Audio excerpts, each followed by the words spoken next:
Doctor Ravindra Nayak ಅಂತ ಇದ್ದಾರೆ. So ಅವರ ಸಹಭಾಗಿತ್ವದಲ್ಲಿ ನಾವು ಈ ಒಂದು ಗೇರು ಹಣ್ಣನ್ನು ಬೇರ್ಪಡಿಸುವ ಯಂತ್ರವನ್ನು ಡೆವಲಪ್ ಮಾಡಿದ್ದೇವೆ. ತುಂಬ ಸ್ಕಿಲ್ಡ್ ಲೇಬರ್ ಇದ್ರೂ 10 ರಿಂದ 12 kg ಗೇರು ಬೀಜನ ಮಾತ್ರ ಸಪ್ರೇಟ್ ಮಾಡ್ಬೋದು.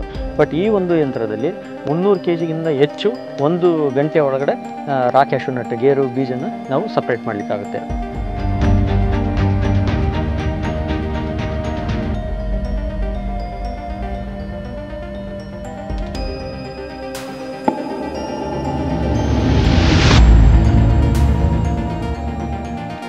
ಗೇರು ಹಣ್ಣಿನ ಬೆಳೆಗಾರರು ಬೃಹತ್ ಪ್ರಮಾಣದಲ್ಲಿ ಗೇರು ಹಣ್ಣನ್ನು ಬೆಳೆದಾಗ ತಾವು ಬೆಳೆದ ಹಣ್ಣನ್ನ ಬೀಜದಿಂದ ಬೇರ್ಪಡಿಸುವುದು ಒಂದು ದೊಡ್ಡ ಸವಾಲಾಗಿರುತ್ತದೆ.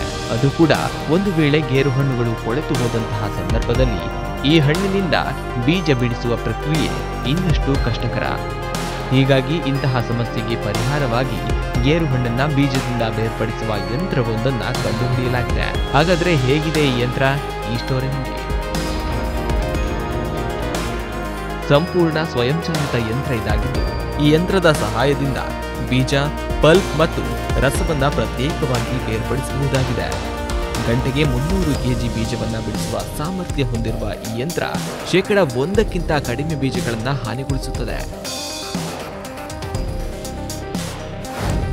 ಡಾಕ್ಟರ್ ಮಂಜುನಾಥ್ ಅಂತ ಗೇರು ಸಂಶೋಧನಾ ನಿರ್ದೇಶನಾಲಯದಲ್ಲಿ ವಿಜ್ಞಾನಿಯಾಗಿ ಗೇರು ಯಂತ್ರೋಪಕರಣಗಳ ಬಗ್ಗೆ ಸಂಶೋಧನೆ ಮಾಡ್ತಾ ಇದ್ದೀನಿ.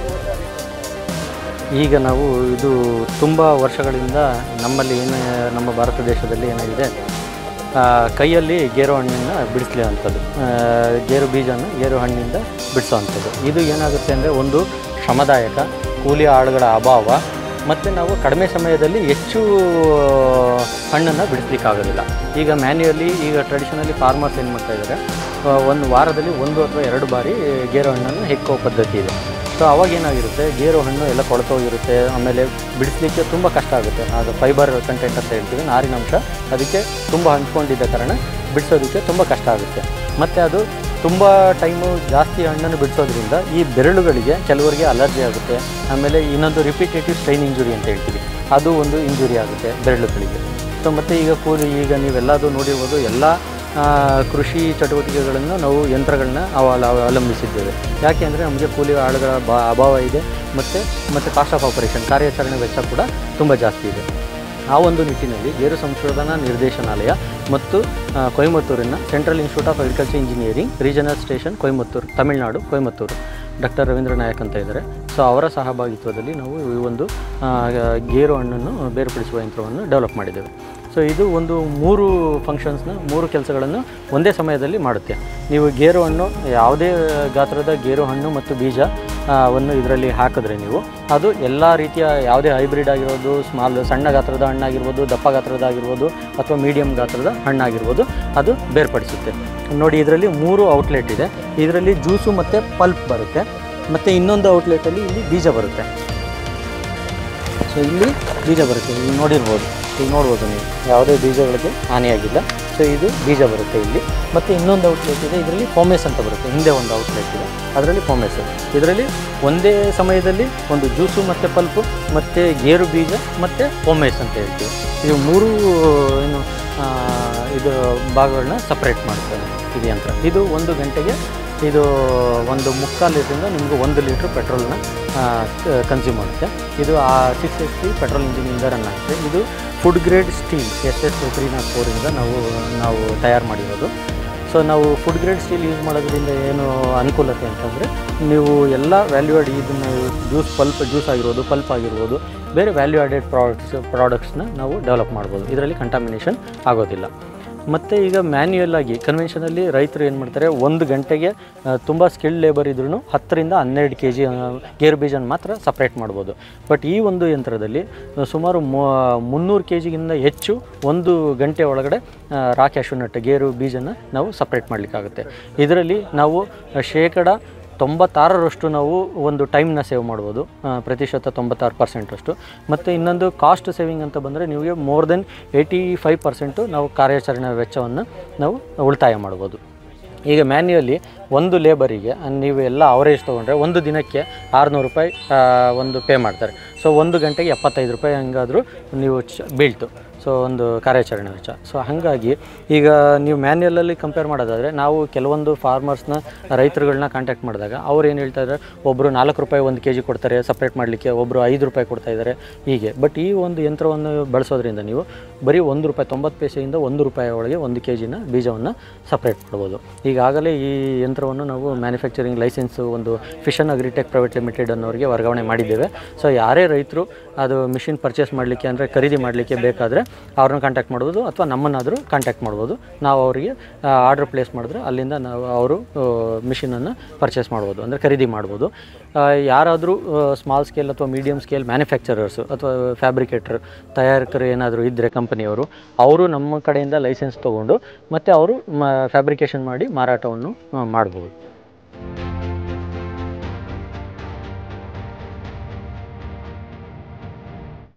Myself, Dr. Balasubramanian, serving as a principal scientist in this Directorate of Cashew Research, Puttur.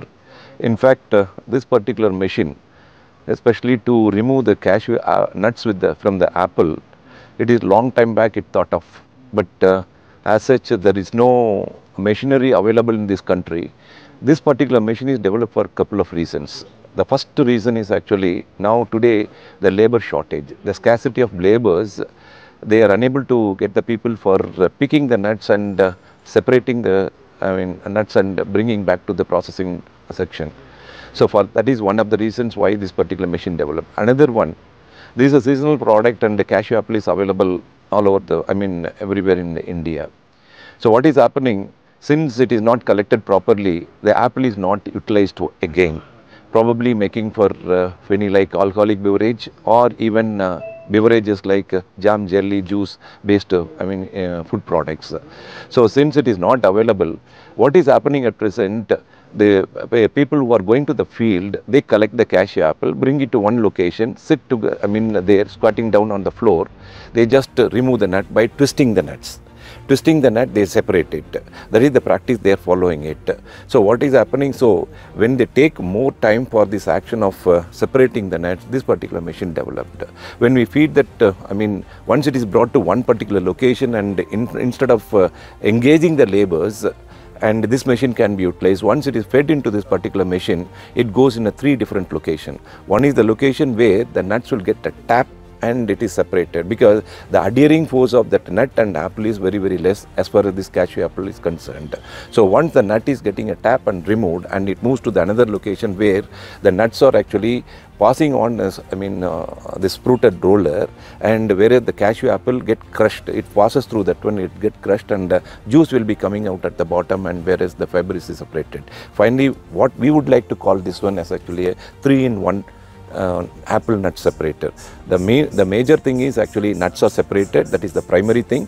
Secondary level, the juice is coming out, and third one is the fiber. The juice that can be utilized for making the food product like jam, jelly, and even RTS, ready to serve beverages. And the fiber, once it is crushed, it can be converted into powder form, and it can go for a poultry or animal feed.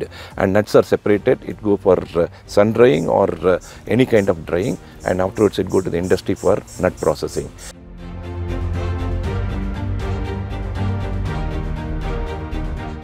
ರಾಷ್ಟ್ರೀಯ ಗೇರು ಸಂಶೋಧನಾ ನಿರ್ದೇಶನಾಲಯ ಇದು ICARನಲ್ಲಿ ಬರುವಂತಹ ಒಂದು ಸಂಶೋಧನಾ ಸಂಸ್ಥೆ.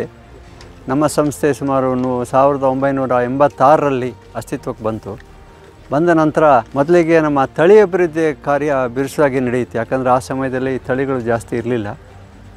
ನಮ್ಮಲ್ಲಿಂದ NRCC selection 2, ತದನಂತರ ಭಾಸ್ಕರ ಬಂತು. ಭಾಸ್ಕರ ನಂತರ ನೇತ್ರ ಗಂಗಾ ಅಂತ ಬಂತು. ನೇತ್ರ ಗಂಗಾ ಅದರ ವಿಶೇಷ ಏನಂದರೆ ದೊಡ್ಡ ಗಾತ್ರದ ಬೀಜ. ಈ ಭಾಸ್ಕರ ಮತ್ತು ಉಲ್ಲಾಳ ಎಲ್ಲ ನಿಮಗೆ 6ರಿಂದ 7 ಗ್ರಾಮ್ ಬಂದರೆ ಅದು 12ರಿಂದ 14 ಗ್ರಾಮ್ವರೆಗೆ ಬರ್ತದೆ. ಆಮೇಲೆ ನೇತ್ರ ಜಂಬೋ 1 ಅಂತ ಬಂತು, ಅದನ್ನು ಬಿಡುಗಡೆ ಮಾಡಿದ್ವಿ. ಇವೆಲ್ಲ ನೇತ್ರ ಜಂಬೋ 2 ಇತ್ತೀಚೆಗೆ ಬಿಡುಗಡೆ ಮಾಡಿದ್ವಿ. ಅದಕ್ಕೂ ಮುಂಚೆ ನಾವು ನೇತ್ರ ಉಭಯ ಅಂದರೆ ಹಣ್ಣು ಮತ್ತು ಬೀಜ ಎರಡೂ ಕೂಡ ಉಪಯೋಗಕ್ಕೆ ಬರುವಂಥದ್ದು. ಒಳ್ಳೆ ರುಚಿ ಇರುವಂಥ ಹಣ್ಣು, ಹೆಚ್ಚಿನ ರಸ ಇರುವಂಥ ಹಣ್ಣು ಹಾಗೂ ಗಂಟಲು ಕೆರೆದೇ ಇರುವಂಥ ಹಣ್ಣನ್ನು ಕೊಡುವಂಥ ತಳಿ ನೇತ್ರ ಉಭಯ. ಆಮೇಲೆ ನೇತ್ರ ಜಂಬೋ 1, ನೇತ್ರ ಜಂಬೋ 2 ಮತ್ತು ನೇತ್ರ ಗಂಗಾ, ಅವು 3 ಕೂಡ ದೊಡ್ಡ ಗಾತ್ರದ ಬೀಜವನ್ನು ಕೊಡುವಂಥದ್ದು. ಅದನ್ನು ಇತ್ತೀಚೆಗೆ ನರೇಂದ್ರ ಮೋದಿಯವರು ನಮ್ಮ ದೇಶಕ್ಕೆ ಬಿಡುಗಡೆಗೊಳಿಸಿದರು, ನೇತ್ರ ಗಂಗಾ ಮತ್ತು ನೇತ್ರ ಜಂಬೋವನನ್ನು. ಹಾಗೆ ತದನಂತರ ನೇತ್ರ ವಾಮನ್ ಅಂತ ಒಂದು ಗಿಡ್ಡ ಜಾತಿಯ ತಳಿಯನ್ನು ಕೂಡ ನಾವು ಬಿಡುಗಡೆ ಮಾಡಿದ್ವಿ. ಅದನ್ನು ನೀವು ಸಣ್ಣ ಜಾಗ ಇರುವವರು ಹತ್ತಿರದಲ್ಲಿ ನಾಟಿ ಮಾಡಿ, ಅಂದರೆ 1 ಎಕರೆಗೆ 250 ಗಿಡವನ್ನು ನೀವು ಆರಾಮದಲ್ಲಿ ಇಡ್ಬೋದು. 1 ಹೆಕ್ಟೇರ್ನಲ್ಲಿ ನೀವು 1000 ಗಿಡದವರೆಗೂ ಹೋಗ್ಬೋದು ಆ ನೇತ್ರ ವಾಮನ್ ಅನ್ನೋ ಗಿಡದಲ್ಲಿ. ಸೊ ಇಂಥ ಒಂದು 7 ತಳಿಗಳನ್ನು ನಾವು ಬಿಡುಗಡೆ ಮಾಡಿದ್ವಿ. ಹಾಗೆ ರಾಷ್ಟ್ರಾದ್ಯಂತ ಅಂದರೆ ನಮ್ಮ ಈ ಸಂಸ್ಥೆಯ ಅಧೀನದಲ್ಲಿ 14 ಬೇರೆ ಬೇರೆ ಸಂಸ್ಥೆಗಳು ಕೆಲಸ ಮಾಡ್ತವೆ ಬೇರೆ ಬೇರೆ ರಾಜ್ಯಗಳಲ್ಲಿ. ಆ ಸಂಸ್ಥೆಗಳಿಂದ ಒಟ್ಟಾರೆಯಾಗಿ ಈ ದೇಶದಲ್ಲಿ ನಾವು ಗೇರುವನ್ನು ಒಂದು 66 ತಳಿಗಳನ್ನು ಅಭಿವೃದ್ಧಿ ಮಾಡಿದ್ದೇವೆ ನಮ್ಮ ಸಂಶೋಧನಾ ಸಂಸ್ಥೆಯ ಅಡಿಯಲ್ಲಿ.